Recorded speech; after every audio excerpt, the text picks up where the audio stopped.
Today I want to talk about how it seems to me that A Song of Ice and Fire lore and Elden Ring lore have basically started from the same magical skeleton and then been taken in completely different directions. A Song of Ice and Fire seems to have taken the magical elements and toned them way down and put them into the background as much as you can, and they are growing more and more as we go throughout the story. Whereas Elden Ring seems to have taken the magical elements and turned them up as far as you can go. Over the course of the last several months, I've been putting out a lot of videos about how I think the magic and a lot of the deeper lore of A Song of Ice and Fire may work, and trying to piece together a bunch of mysteries. And one of the comments that I keep getting over and over again is how similar a lot of the stuff that I've pieced together is to things that happen in Elden Ring. Now, when I first started getting these comments, I didn't know the first thing about Elden Ring beyond the fact that it was also written by George R.R. Martin, and I was hoping that at some point I would play it one day, but I just never really got around to it, and therefore hadn't looked into any of it. But since I started getting these comments, I decided, well, I really ought to start looking into some of this lore. So, while I haven't had time to actually play through all of Elden Ring myself at this point, one of the things I've been doing when I get some free time is I'll throw on an Elden Ring lore video and try and piece together some of this stuff from watching some YouTubers who have, sort of like I've been doing for Ice and Fire, been piecing together a lot of this lore, which takes a lot of time, and they've come up with some pretty good theories and some very good video essays. At the end of this video, I'm going to have one of the end cards linking to a playlist that I'm going to put together for you to take a look at some of the videos that I've watched that sort of have helped me piece together this video. Just to give some credit to some very good YouTubers who have put together some very good content, without which I would probably still have no idea what I'm talking about when it comes to Elden Ring lore. So if I do get anything wrong, just try to keep that in mind, that there will be sources at the end, and you can definitely correct me down in the comments. Elden Ring is definitely not my area of expertise, but when you start to see all of these similarities, it's definitely something that's rather shocking and, in my opinion, worth covering. So the place that I want to first start drawing connections between the way that the magic works in these two different properties is revolving around one of the key things that I think is important to the magic of A Song of Ice and Fire, which is essentially these bodies that are strapped to the world tree, or the heart tree system that seems to all be one sort of connected thing in Westeros. We get a clear look at one of these bodies in the form of Bloodraven, who is the last Greenseer who seems to be ready to guide Bran, and Bran himself is being wed to the trees, which sort of implies he may be next in line to be one of these bodies strapped up to the tree. The other thing to know is that I speculated very early on in my series here that I think the wall itself is very likely to be constructed of a line of weirwood trees with bodies strapped to them in a similar sort of way. Then in the television show, we were shown that the others were in fact created by a body strapped up to a weirwood tree and being stabbed through the heart with an obsidian blade of some sort. This seems to be one of the core magical elements of A Song of Ice and Fire that is hidden away deep in the world building, that there are probably these bodies strapped up to these trees doing some sort of blood magic, and that's really important in the overall story. I even created this cool little highly advanced graphic that I used in many of my early videos showing what I think the wall basically looks like if you could take an X-ray of it. So imagine my shock when it was revealed to me in a comment that this is pretty much exactly what has happened to Marika the Eternal, that she is inside the Erd tree, essentially strapped up in the same way, and stabbed through the chest with a big blade, and just living there for, forever, essentially stuck to life in the same way that these bodies in the wall may be. Like, just looking at images of Marika the Eternal is basically the high-definition version of what I think is going on within the wall. So going back to what I mentioned about how these are basically the same magical skeleton taken in completely different directions, right? One of them basically has magical dwarfism, the other has magical gigantism. One of the things that George R.R. Martin has said is that we're never going to see a god in Westeros, right? We're not going to have literal gods appearing on screen doing their magic and confirming their existence. We do have magic that works and people give credit to gods, but we don't actually see the gods, appearing to people directly. So then when you're drawing parallels, it makes a lot of sense if in A Song of Ice and Fire the old gods are basically just real people who have strapped themselves up to a tree, and that tree is part of a giant collective system of trees that is essentially the power source that controls and runs society, which is something else that I've talked about a lot throughout my series. which when I go over a lot of the things I've covered in the past, I might be kind of brushing over them quickly. If you're new to my channel and were brought in here from the Elden Ring lore side of things and haven't seen my videos, the other end card at the end of this video is going to be a link to my big playlist about how I think George R.R. Martin has structured his magic for A Song of Ice and Fire. So either way, whichever of these two properties you're less familiar with, there's going to be a playlist at the end of this video that I think you'll be very interested in. So if I do brush over something very quickly and it feels like, hey, he should have gone into more detail about that, there's probably like a 20-minute video about that at some point in that playlist that you'll be able to find. So as I was saying, George R.R. Martin in A Song of Ice and Fire is going to have no gods appearing on screen, but it definitely seems like he's got a bunch of people who, deep in the past, have strapped themselves up to the heart tree system, which is functioning basically like a world tree, and that the descendants of these people are granted special magical powers like warging and greensight, possibly from their bloodlines descending from someone who is currently strapped up to these trees. Magical bloodlines are incredibly important in A Song of Ice and Fire, and being born from the right family is very important to how magic functions. It seems very unlikely to me that the point George R.R. Martin is making with all of this is that just some families are better than others, some people are born better than others. It's probably much more likely that there is, on some level or another, some actions that these ancestors have taken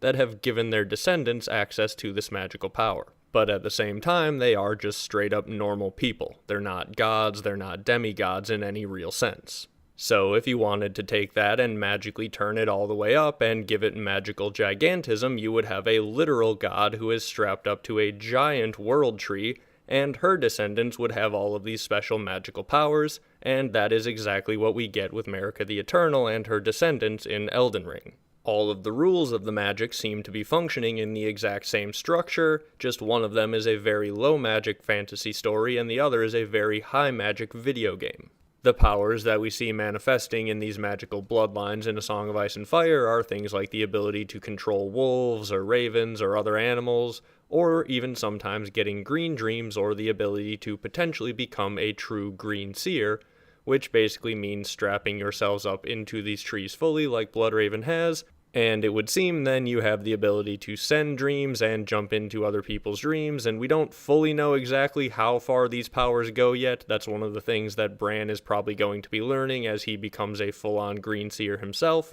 But in addition to this, even beyond the old gods themselves, you have the Targaryen dynasty, which seems to have a special genetic ability to bond with dragons. Now, it has been speculated by me and many other people before me that basically what's going on some level or another is that there is some consciousness magic with these dragons, and there are likely ancestor souls within these dragons on some level, and that the Targaryens are able to bond with these dragons easier because, well, there probably are some sacrificed Targaryen ancestors whose souls have been used for fire magic and gone into these dragons in some way. So the Elden Ring version of this is how Marika the Eternal has descendants who are known as Empyreans. They are essentially the people who are magically powerful enough to be capable of taking Marika's place and becoming the new vessel for the Elden Ring. They are the ones who are capable of becoming a god for the new age in the way that Marika is the god for this age and essentially runs the world order via the Erd Tree.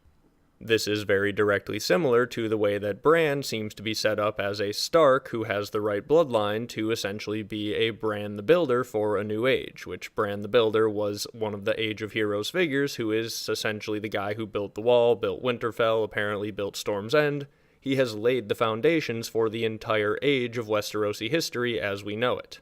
I have speculated, and I think now that I know more about Elden Ring, I feel even stronger about the idea that Bran is going to be laying the foundations for a new age of the world after Ice and Fire meet, Ragnarok style, and there's essentially a giant rebirth process for the entire world, and the old ways go away, and new ways have to be born. You can now probably start to see why I titled this little mini-series I'm going to be doing alongside my larger series, Spoilers for Elden Ring are spoilers for A Dream of Spring. Because the ending of Elden Ring, one of the things that you are doing is essentially destroying the old order and building a new one, choosing a new Empyrean to team up with to remake the world in various different ways that they all feel are best. And the thing that I think Bran is going to be doing is basically remaking the world in the ways that he has learned to be best. The other interesting thing about these bodies that are strapped up to these trees is that we are shown at one point in A Dance with Dragons that these bodies seem to be given eternal life by their connection to the weirwoods.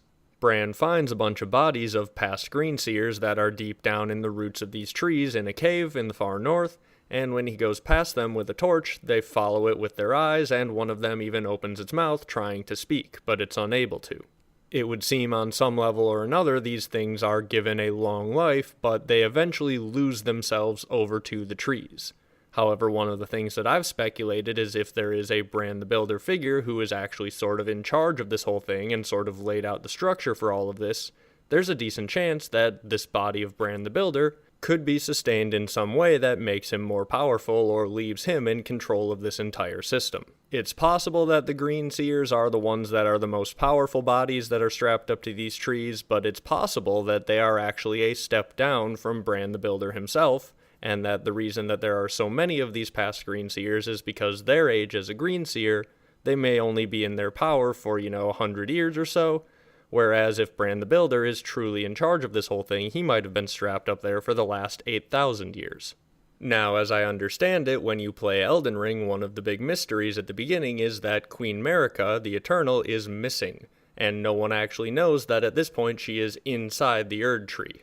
So this reveal that Queen Marika the Eternal is still alive but stuck inside the Erd Tree could be very similar to a reveal that could be set up in the future A Song of Ice and Fire books, that Bran the Builder, who has been believed to be dead and gone for thousands of years, is actually hidden away, strapped up to the World Tree, deep down inside the crypts of Winterfell. One of my most recent videos goes into detail about this, explaining how basically Bran the Builder may just be the Westerosi Mr. House. He is in charge of this whole system that is sustaining his life and hiding his body away where it is nice and safe. However, if this is what's actually going on, Queen Marika the Eternal is probably a much more direct parallel to what's going on with Bran the Builder. So it could be the Green Seers that parallel Marika, but it could also be Bran the Builder himself. So essentially, to give you a direct translation of everything that I've just mentioned, Marika the Eternal essentially equals Bran the Builder. The Erd Tree is essentially the Weirwood Net, the entire collective of all the Weirwoods,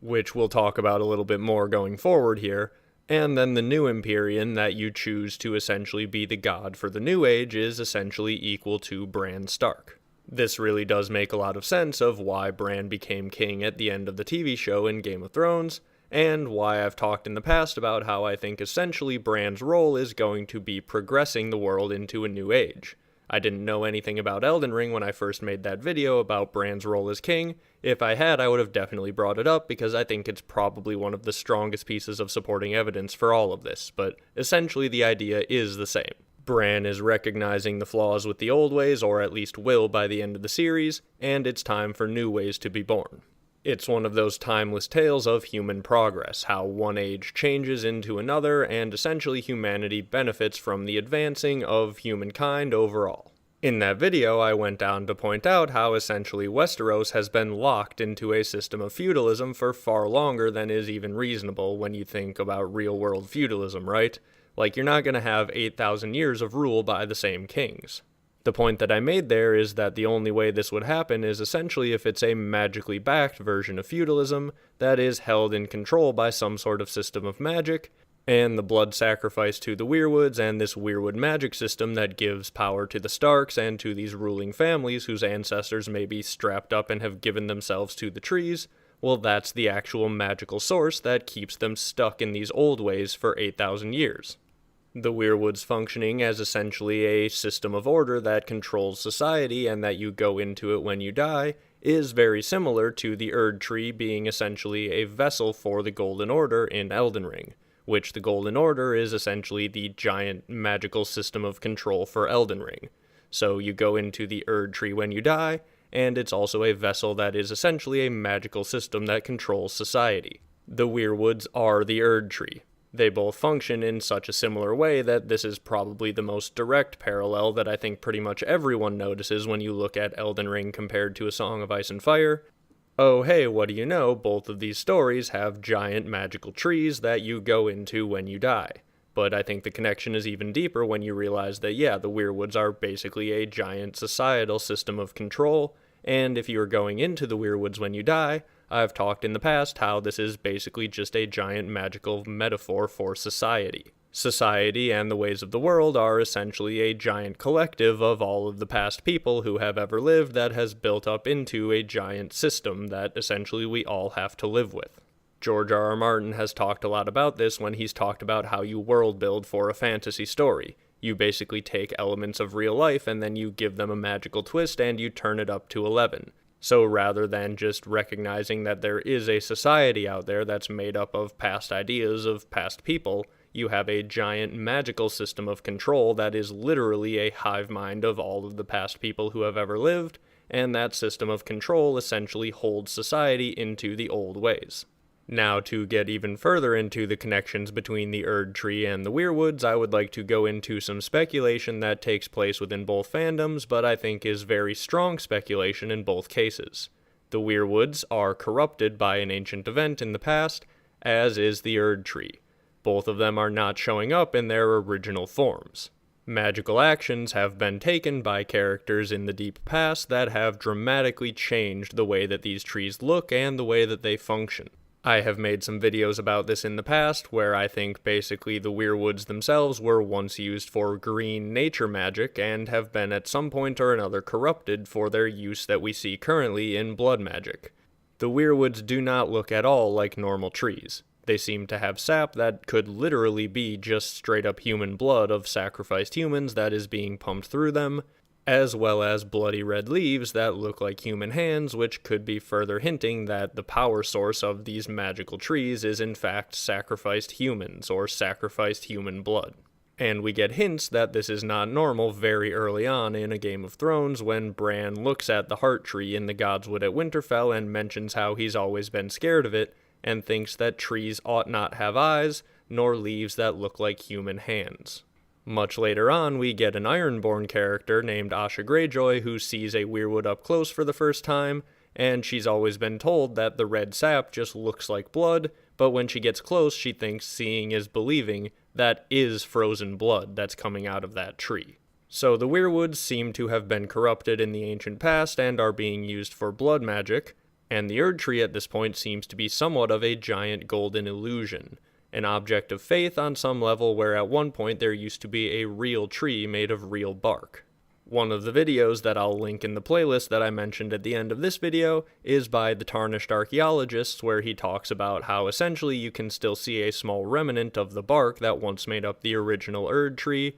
and when you find these golden seeds around the world, they were essentially scattered by the Erd Tree upon the shattering of the Elden Ring, which seems to me like a pretty good candidate for the corrupting event that could be to blame for this, but again, Elden Ring lore is not my area of expertise, so I'll leave that to other theorists. But basically, the idea is that a grand event has essentially corrupted the Erd Tree in the same way that the Weirwoods are. And that makes a lot of sense if both of these giant world trees and these giant systems of control have been corrupted or damaged over time, that we would be at a point in our story where a new age is ready to take place, because that's kind of how this all works, right? In the real world, when you get these giant moments of change and systems fall and new systems take their place, it is often because the reasons that people began to follow the old system in the first place have been slowly corrupted over time and chipped away and destroyed, and whatever is left of the old system is basically just there because the system and the way that the world works is so powerful that it takes a lot to change it,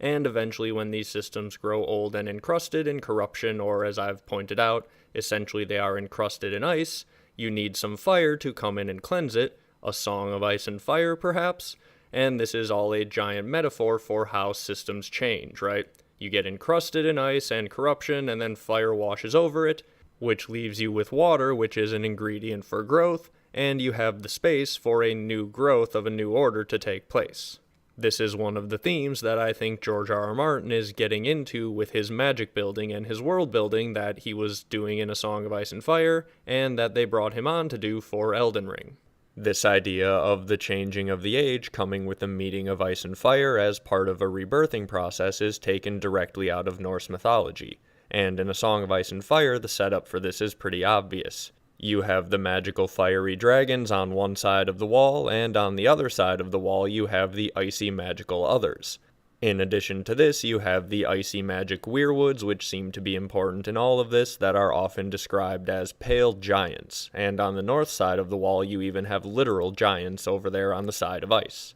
which is pretty interesting when you compare to Elden Ring. The beginning of the Age of the Erd Tree in Elden Ring took place after a war between fire giants and ice dragons, and then eventually they were both defeated. The fire giants defeated the ice dragons, and then the agents of the Erd Tree came in and defeated the fire giants. So you have a very clear meeting of ice and fire before the forming of a new age, this being the Age of the Erd Tree.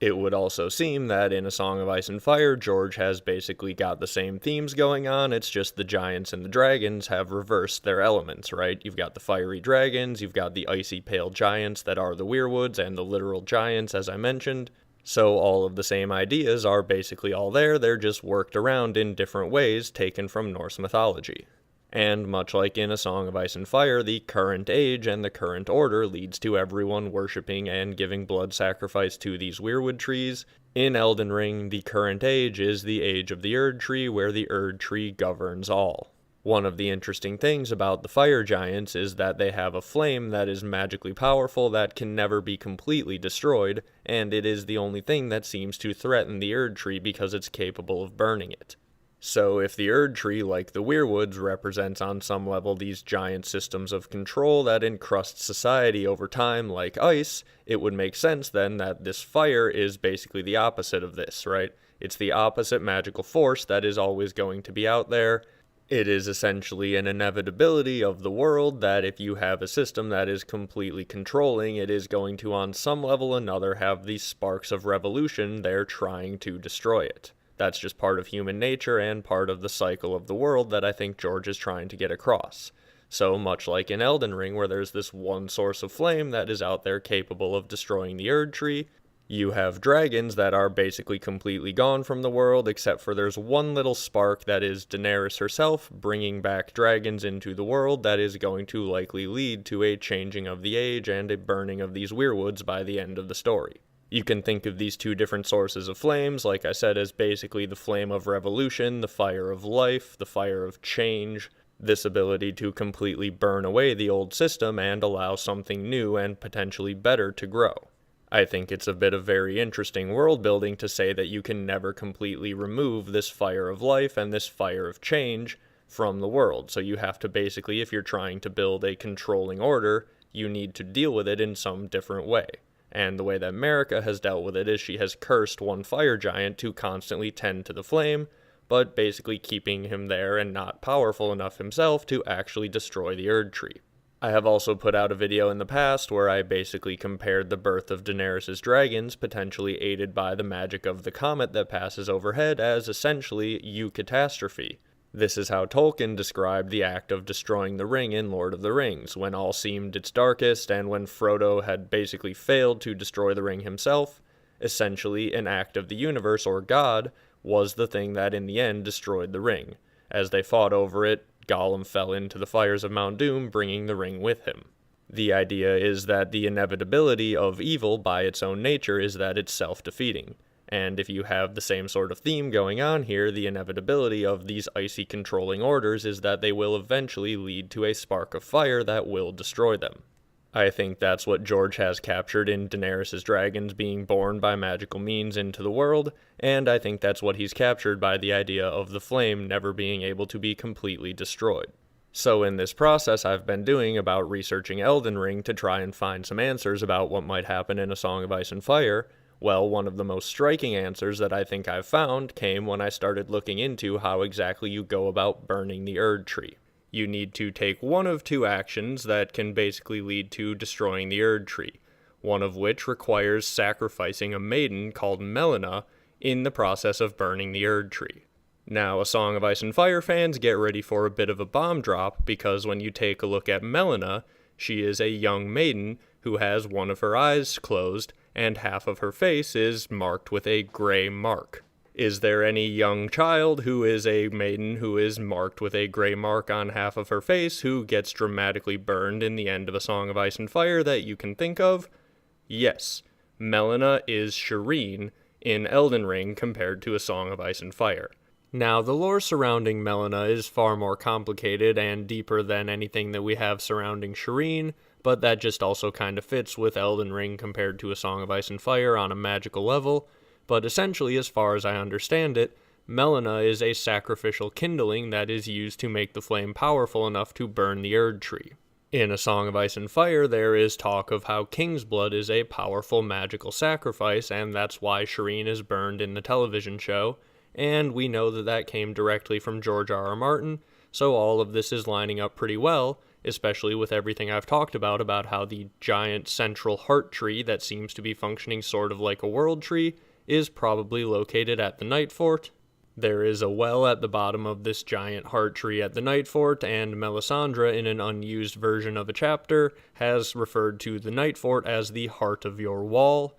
Melisandre thinks how her magic is more potent and powerful at the wall. It's essentially one of the hinges of the world. The wall is a central magical location in A Song of Ice and Fire, and the Night Fort is a central magical location along the wall. So the fact that there was a well at the bottom of the world tree in Norse mythology, and the fact that we have a well at the bottom of what appears to be this heart tree at the center of the wall at the Night Fort, just makes me think that there's definitely a world tree parallel going on here. So the fact that we have this magical woman who is all about burning weirwood trees and trying to destroy the old gods and burn it all down is sitting at this heart of the wall, along with the sacrifice who we know is going to be burned at some point for some important reason. Well, all of this just really lines up to me that Shireen is probably going to serve as some sort of sacrificial kindling in the way that Melina does. I've been under the impression that we're likely going to have to burn this central heart tree in A Song of Ice and Fire for quite a while, and I figured it would be a little bit more complicated than just putting a torch up to it, and now that I know what I know about Melina and how this works in Elden Ring, I think that it's going to be some sort of parallel situation. Potentially some sort of combination of Dragonfire and the burning of Shireen. After all, Shireen did have that dream very early on in her story about how dragons were coming to eat her. So the combination of that, along with everything else we've just talked about, would kind of make it make sense if you were going to use this magical Dragonfire and a magical King's Blood sacrifice in order to get this job done. I have even seen Elden Ring theorists who have speculated with what to me seems like pretty solid logic that Melina is also descended from Queen Marika. So she basically would have the Elden Ring equivalent of King's Blood, and you have the Elden Ring equivalent of a magical flame, so it really does make burning Shireen with Dragonfire while strapped up to the weirwood tree as basically as close to a one-to-one connection as you could probably get between these two properties. I might make my own video about just this very specific topic at some point pretty soon, but I would definitely like to throw that theory into the ring as my official belief as to why Shireen will be burned later on in the books. It would certainly make a heck of a lot more sense if Stannis Baratheon chooses this horrible action of sacrificing his only daughter if he thinks it's required to win the War for the Dawn, as opposed to in the television show where he just does it to get better weather so that he can march on Winterfell, which makes the whole thing seem really weird. Now, whether or not this sacrifice of Shireen will actually work to destroy this heart tree at the center of the Night Fort, I don't know. I could sort of see it going either way. In the television show, obviously the sacrifice didn't end up working, and I could sort of see that going along with the themes of sacrificing children is not really a great thing, but at the same time, the way that magic works in this universe, there may actually be some sort of need for some magical sacrifice if you want to do a spell powerful enough to entirely burn out this world tree. This is something that I could go either way on, and any of you who know more about Elden Ring lore down in the comments, maybe you can enlighten me and everyone else who I'm sure will be checking the comments about what exactly I may have missed about Melina, and if there's any parallels that you see that might help us get to the bottom of this mystery. But I really do think the Shireen-Melina parallel is a pretty strong one. Also, I'd just like to point out a perfect example here of how I'm going to need your help to get to the bottom of all of this. In the last video I put out on the channel, I was covering the relationship that I see going on between the weirwood trees and the moon in A Song of Ice and Fire. This relationship is, in my opinion, heavily backed by the lore of Elden Ring, where you can replace the Erd tree with the moon if you choose to side with Ranni the Witch. Essentially, in A Song of Ice and Fire, what I see going on is the world tree is functioning as a system that governs society, which we've already talked about a little bit, But there is actually also a legend in A Song of Ice and Fire that there was once a second moon in the sky, and it cracked and got too close to the sun, and dragons poured forth, and this is how dragons were born. What I speculated in that video was essentially that this was a previous age of the world where it was ruled by the moon, and the current age is now ruled by the weirwood tree, and perhaps these two are even directly linked, as in when the moon cracked, basically that was the end of the age of the moon, and it now became the age of the weirwood tree, potentially even with that exact same power that was ruling the world jumping from the second moon into the weirwood tree itself. It's either that this is what happened, or what happened is that these are two competing forces and one took power over the other. So in the end of the story, in A Song of Ice and Fire, one of the things I've been speculating for a long time is that the world tree is going to go through a cycle of death and then potentially rebirth of a new world tree. This would mirror how in Elden Ring there are different options for when you burn the Erd tree. You can either have it replaced by a different tree that's ready to be the successor, or if you side with Ranni, it is replaced by the moon. You can check out the full video if you want the more in-depth explanation of that. As I said, it's the most recent video on the channel, but down in the comments of that, someone added a bit of information that I would have definitely mentioned in the video had I known about it, but as I said, I'm no expert on Elden Ring. So what Chables down in the comments was so kind to point out is in fact that the moon that you get to put in charge of governing the world when you side with Ranni is actually not even just the normal moon, it's a second moon that's been hidden away over the course of the age of the Erd tree. Meaning the entire time that I went through doing that whole video, this entire parallel and this entire argument was even stronger than I thought it was, because just like the second moon that used to exist in Westeros, this is a second moon, not even just the normal moon that's there in the sky. Then I even got a little bit more supporting evidence that makes the theory stronger from a comment from Positive Contacts a little while later. The comment will be on your screen now, but what they bring up is apparently this moon was called the Black Moon, and when it was destroyed, it rained black stone down onto the earth. This is one of the things that I speculated possibly happened when the second moon was destroyed when I talked about it in my last video. My reason for thinking this came entirely from A Song of Ice and Fire because, as I talked about, there is this oily black stone that exists all over the world and is from an ancient time and seems to have magical properties. It really just made a lot of sense to me that this was potentially a corrupted moon that was destroyed and used for magical power in the ancient past, and now what do you know, that apparently lines up very well with Elden Ring lore, because indeed, when this moon was destroyed, apparently black stone also rained down upon the earth. So I really do think it makes it even more likely in A Song of Ice and Fire that this oily black stone that's all over the world and that is in Asshai and that the 5 forts seem to be built out of are probably remnants of the second moon that was corrupted and destroyed. So the more I learn about Elden Ring and Elden Ring lore, the more I'm confident with the parallels that it has with A Song of Ice and Fire, to the point where I can do a bunch of research and put out a video all about one of these parallels, and then someone who knows Elden Ring lore better than I do will come out and point out how actually this makes even more sense than I even knew myself. So as I said, I may get little things like this wrong with Elden Ring lore, and I might not be as much of an expert as some of you down in the comments, but that is just an opportunity for you to help me out and help out the community by throwing your information you have down there in the comments, because I do think, on the surface level at least, the general theory that these are working on the same magical skeleton is incredibly strong, and this moon example is just another point towards that. You can literally come to the exact same lore-based conclusions just by knowing this sort of stuff, and I didn't even know that that was the second moon that we were talking about. But now that I do know that, the connection gets even stronger. It's definitely the same magical skeleton to such an extent that I basically consider the magical lore building that George did for Elden Ring as essentially his fire and blood for magic, right? He went and he fleshed out all the history of Westeros when he's writing things like Fire and Blood, and I think he fleshed out all of the magic building when he went and wrote lore for Elden Ring. Of all of George R.R. Martin's other work, I do think that if you're trying to get to the bottom of how magic works in A Song of Ice and Fire,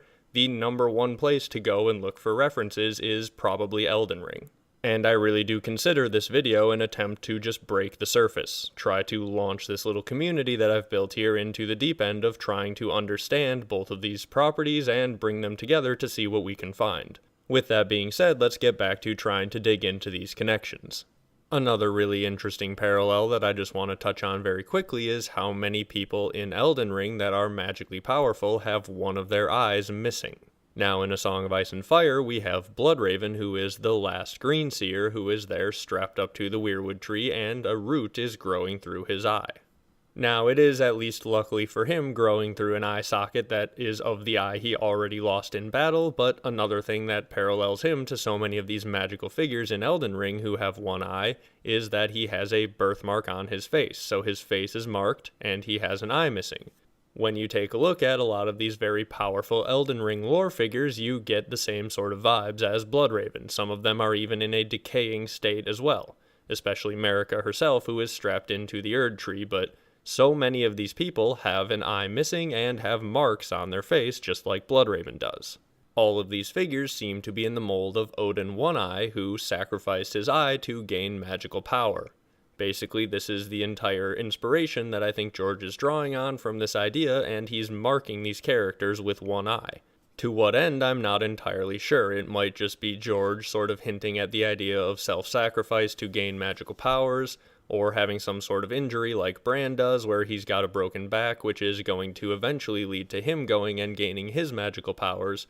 but maybe someone with some Elden Ring knowledge can enlighten me on if there's anything deeper going on or explained in Elden Ring about what's going on with all of these magical characters having one eye missing. So now, speaking of one of those one-eyed figures who got a lot of press in my last video, but I didn't really go into the full parallels when I was talking about her because she was just brought up at the end, I do also just want to point out the connection that I see between Ranni the Witch and Melisandre in a little bit more detail. So basically, Melisandre and the Night's Queen, in my opinion, are ice and fire mirrors of one another in A Song of Ice and Fire. I have speculated in the past that the Night's Queen and the Night's King, their actual goal was to bring about the Long Night, which is a potential end to this system, right? Because if the world is ending in ice and fire, and the system is being destroyed and then reborn, and you need a Long Night type situation to have that happen, well then the ancient story of the Night's King and the Night's Queen is painted in a very different light. If the old ways are actually a giant problem, and it's a giant controlling system of blood sacrifice that needs to be ended, it's very possible that the Night's King and the Night's Queen were trying to end it. It would also make a lot of sense then that they were painted in history as incredibly evil figures and even had their names removed from the history books. I'm sure George has seen many examples throughout his life, as I'm sure many of you have, where it seems like someone's trying to change the system for the better, and the system goes on a full-out attack against those people and tries to vilify them in all sorts of ways. This is what systems of power do if you try to overthrow them. Naturally, that's just how they work. They protect their own power, and so if you come at the king, you best not miss. And if you come at the old gods, you really best not miss. I've talked in past videos how Melisandre herself might actually get to meet the Night's Queen if her body is in some way preserved by this weirwood magic, or even if she doesn't, I do think she completely parallels the Night's Queen and would never have any idea how much her goals may have aligned with the Night's Queen. Now, this was definitely one of my more speculative theories, but I think it's made even stronger by everything that I've learned recently about Elden Ring. Now, the first very obvious surface-level connection is just how much Ranni the Witch really does seem to look exactly like the way the Night's Queen would be imagined to look. The blue skin, everything about her just screams Night's Queen to me. So just on the appearance level, she's got the Night's Queen parallels. I do think she also has Melisandre parallels in how they act, but Melisandre really has parallels to everyone who's trying to burn the Erd tree, because Melisandre is out there trying to burn all the weirwoods, which is something that when I was first presented with it in my first read-through of these books, I was horrified by. Jon Snow is offered an opportunity to take over Winterfell, which is something that I really wanted to happen for Jon. I wanted Jon to go be the ruler of Winterfell, as I think many people do when they're reading these books. But the one thing that he was told he would have to do is burn out the weirwood tree all the way down to its roots. And he decided on some level that he can't do that because that tree is Winterfell. And as I was going through it, I was thinking myself, oh no, Jon, definitely don't burn the weirwood tree. There's gotta be some other way, right? You have to save the weirwood tree. But now that I've done a deep dive on all of this lore and all this magic and figured out everything that I think is going on, I'm sitting here going, wow, Melisandre was right, you need to burn the weirwood tree. So, while Ranni the Witch may look a lot more like the Night's Queen than Melisandre herself, I think the parallel is basically a big triangle between the three of them, and possibly including some other Empyreans or people you can side with to destroy the Erd Tree. I'm sure someone down in the comments who knows more about Elden Ring can probably strengthen this connection somehow with some more information, because this is definitely not the only video that we're going to be talking about this, and honestly, this is probably one of those videos where there's going to be so many interesting comments I might have to do just an entire follow-up video just talking about things you guys tell me down in the comments there. One of the other connections that I would like to point out while we're on the topic of Melisandre is one that I think is one of the more obvious connections between the two sets of lore. Melisandre is a Shadowbinder, and there are these things in Elden Ring called Shadowbound beasts. So Shadowbinding, Shadowbound, it's very direct. Now, as far as I understand it, in Elden Ring, these Shadowbound beasts are basically shadows of the Empyreans, these magical beings who have some of their life force on some level or another split off into a shadow that is out there essentially acting as their agent. These shadows are granted to the Empyrean by the Greater Will, and they essentially serve the Empyrean, but should the Empyrean turn against the will of the Greater Will itself, then the shadow will essentially go mad, which basically means that this power is given to them only so long as they serve the Greater Will itself. Now, I think this has some pretty direct connections to the magic of the old gods, and I swear I didn't know about this when I gave my presentation earlier about how I think the others are essentially shadows cast from these bodies strapped up to the weirwood trees. Had I known about this back then, I would have definitely included it in the video because the parallels are so strong. So, for those of you who don't know, in A Song of Ice and Fire, the way that Melisandre casts her shadows is she draws upon the life force of a man, and she, as a woman, is able to then birth a shadow baby, it's called in the fandom. As far as I know, the term shadow baby isn't actually used in any canon source, but that's basically what it is because she gives birth to it. But don't picture like a literal baby, it's an actual full-sized man's shadow that goes about and essentially does whatever it was cast to do. So essentially, this splitting off of this life force in a magical way through shadowbinding is very similar to the shadowbound beasts that are granted to the Empyreans. They are out there as agents of the original life force and also on some level are a part of that actual life force. George loves to do sort of hive mind stuff like this, whereas you could argue the shadow and the original caster of the shadow are basically the exact same thing. Now, these shadows basically go away once they commit the action that they were originally cast for when Melisandre casts them from a normal human like Stannis, but the thing that I've speculated is that if you have these bodies that are strapped up to the weirwood trees and sustained forever, their life force is constantly renewed, so if you cast these icy magic shadows instead of Melisandre's fiery magic shadows, you would get exactly what we see in the others. The others are described the first time we see them as shadows. They are always walking around, leaving no prints on the snow, which is what shadows would do. They are essentially what appears to be shadows made of icy mist. When we see one stabbed with an obsidian blade, which is a product of fire, and seems to be able to break this icy magic spell, the other dissolves away into mist and then leaves a puddle on the ground, which would on some level seem to me to show that, yeah, this is a magical spell that is creating a shadow made out of mist, in the exact same way that shadow binding with fire can create a fiery magic shadow. It really just is the explanation that makes the most sense to me, and now knowing that these Empyreans in Elden Ring have a shadow cast from them essentially in the same way, Marika, who is strapped up to the Erd Tree, has to have a shadow out there in the world acting on her behalf. That just makes it even stronger, in my opinion, to suspect that the others are essentially the same thing. And before I knew the first thing about shadowbound beasts in Elden Ring, I had already speculated that the purpose of the others is pretty much exactly what the purpose of these shadows seems to be in Elden Ring. So if the setup is that in Elden Ring these shadowbound beasts are essentially only going to serve the Empyrean as long as the Empyrean is serving the Greater Will, and as soon as you turn against the Greater Will the shadows will go mad, that means that the shadows are essentially just there to actually serve the Greater Will, which seems to be enacting its will through the Erd Tree as a vessel. So if the weirwoods are essentially the thing that is the Greater Will equivalent in A Song of Ice and Fire, the others are essentially there as these shadows that are constantly protecting the weirwoods and protecting the world order created by the weirwoods. And this makes a lot of sense, because what I've speculated way back at the beginning of my series is that the wall being made of these weirwood trees and powered by the blood sacrifice to them is basically a giant system that ensures you will constantly sacrifice blood to the weirwoods, because normally you wouldn't want to do that, right? You would never want to actually be killing people and feeding them to the trees forever. But if stopping the flow of blood to the trees would mean that the wall's magic would stop and then the others are able to come back and completely wipe out humanity, well, that's some pretty good motivation to keep feeding blood to the trees and worshipping them. Essentially, these shadows cast out there are all keeping humanity in line with the greater will. Except in A Song of Ice and Fire terms, you replace the greater will with the old ways. I'm feeling better and better every day with my decision to title my series the Grand Old Ways Theory Series, and with the central thesis of the series that the old ways are a problem and are probably going away.